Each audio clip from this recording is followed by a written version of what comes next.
peja anashuka. Acha peja. Anashuka kidogo tu coordinate na peja.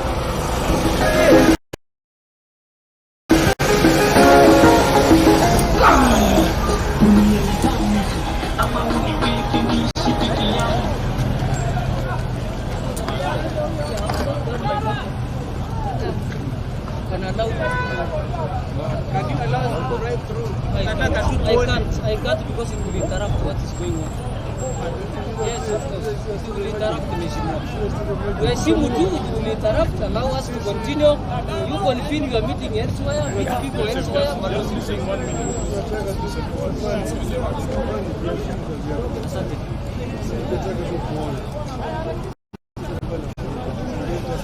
But at the moment it interrupts. It interrupts Mission Raila. It interrupts.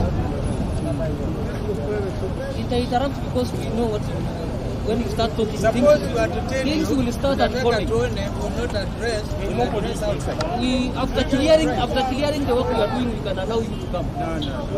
A day to come. We are not destroying. We are not destroying. We are doing the exact thing what was required to be done. Bringing the land back to the original place. It is not the work of police, but it is not the work of the police. It's a private property. The people demolish are doing the private property. It's not the government's work. It's the government's work. Joseph, I think there is a middle ground here. We drive through these Azimio leaders. I cannot. Hata chakula mnakataza. I cannot. Mheshimiwa knew what happened when he came last Sunday. What happened? He knows himself, he can tell you. What happened?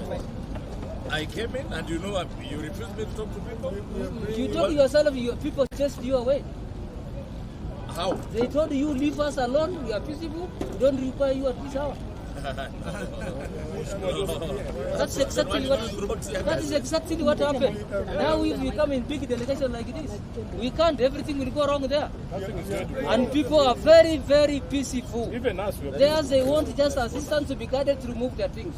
Joseph, we are also peaceful people. What we are saying is this, there's a middle ground. Just 1 minute. The way you have formed yourselves up, 1 minute. there is an indicator something will not be.